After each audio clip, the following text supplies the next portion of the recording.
Buenas, buenas, ¿cómo están? Yo soy Faka. ¿Qué me dirías si te cuento que no todos los dinosaurios se extinguieron con la caída del asteroide a finales del Cretácico? ¿Todavía convivimos con dinosaurios? ¿Hay dinosaurios caminando entre nosotros?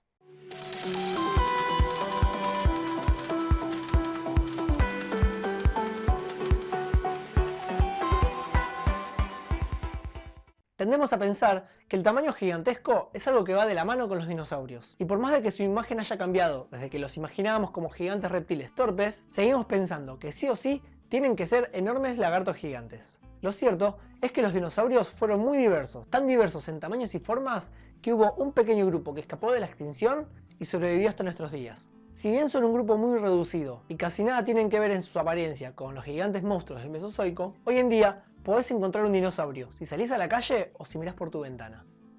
A finales del siglo XIX se descubrió en Alemania un fósil excepcional. Este animal tenía los huesos muy parecidos a los de un dinosaurio carnívoro.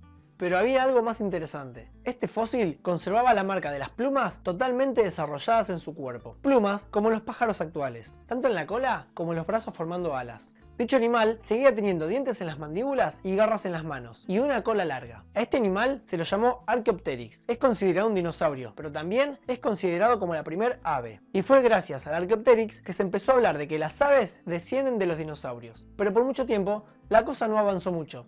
Se seguía viendo a las aves y a los dinosaurios como dos grupos totalmente separados. El consenso científico ahora es que las aves pertenecen a un grupo de dinosaurios que andaban sobre sus patas traseras, los terópodos. Este grupo incluye al gran tiranosaurio rex y a los dromeosaurios, esa gran familia más conocida como raptores.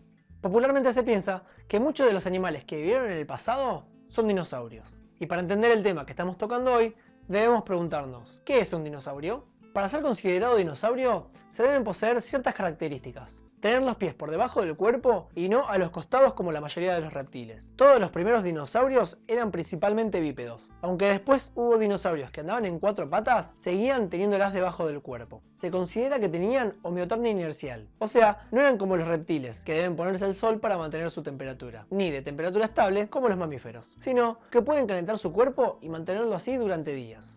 Otra de las características es poner huevos de cáscara dura.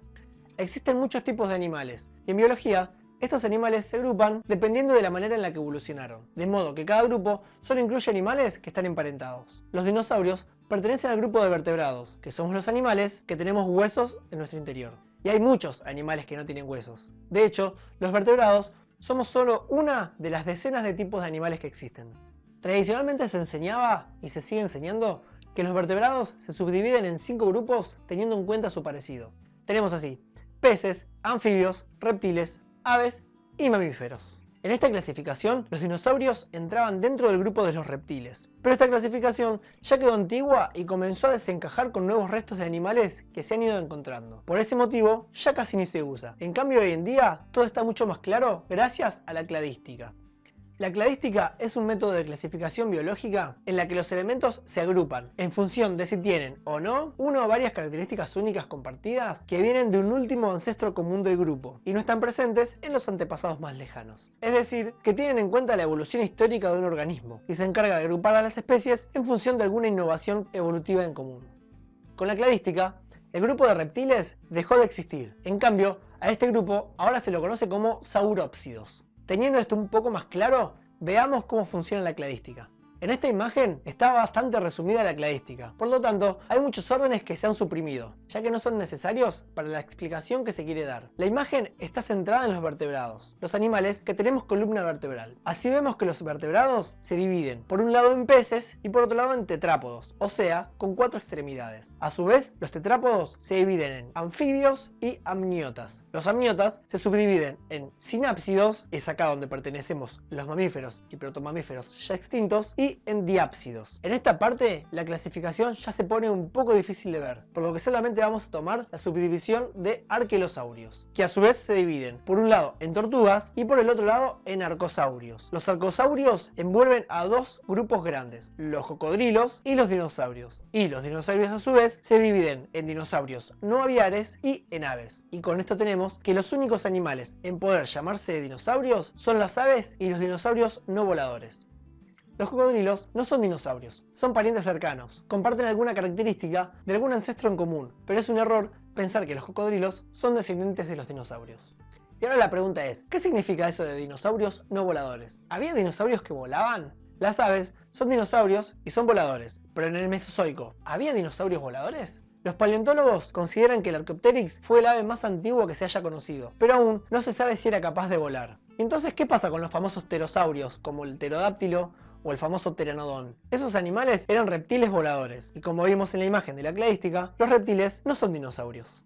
Tampoco eran dinosaurios los animales marinos que estamos acostumbrados a ver en películas, como el mosasaurio o el famoso plesiosaurio, que se dice que podría ser el famoso monstruo del lago Ness. Ya hablaremos en un próximo video de por qué ese monstruo no existe ni podría existir. ¿Y recuerdan las características que se necesitaban para ser un dinosaurio? Resulta que las mismas características son las que poseen las aves. Son vertebrados de sangre caliente, se mantienen de pie sobre sus patas posteriores, tienen huesos huecos que les ayudan a volar, están cubiertos de plumas y ponen huevos de cáscara dura. Con el tiempo se ha visto que estas características ya no son tan únicas de las aves, sino que las han heredado de sus ancestros. Hoy se sabe que los dinosaurios tenían un metabolismo muy alto, crecían tan rápido como las aves o los mamíferos. Los terópodos ya caminaban sobre sus patas posteriores, y tanto los terópodos como los saurópodos, que son los de cuello largo, tenían sus huesos huecos que les ayudaban a alivianar su peso, y por eso eran tan grandes. Desde finales del siglo XX sabemos que muchos dinosaurios carnívoros tenían plumas. En ocasiones una especie de protopluma, algo así como un cabello cubriendo su cuerpo, y en otras ocasiones ya plumas totalmente desarrolladas, muy parecidas a las que tienen los pájaros en las alas. Así que sí, hace 65 millones de años, un pequeño grupo de dinosaurios sobrevivió a la gran extinción. Un grupo de dinosaurios que habita entre nosotros, que vemos a diario y que seguramente te habrás alimentado de ellos. Y hasta acá el video del día de hoy. Espero que les haya gustado. Les recuerdo que pueden suscribirse, apretar la campanita para que les avise cada vez que subo nuevo material, dejar un like, comentarme y si comparten me ayudan un montonazo. Muchas gracias por ver el video y nos vemos la próxima.